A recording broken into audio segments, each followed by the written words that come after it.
Kılış gerek meditsinалық жақтан және психологиялық жақтан.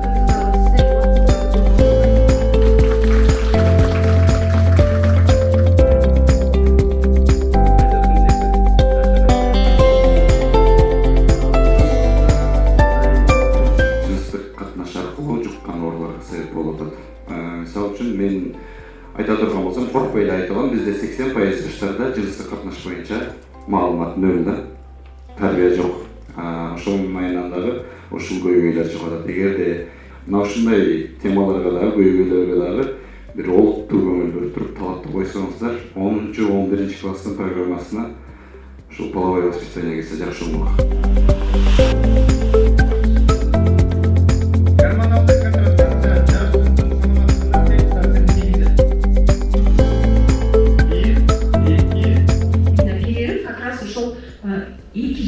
Керек. 3-ші жылы уже баланы пландосы болады, әнпесі баяғы гөр отасыңары қырғыздарды айтып қалып емеспі?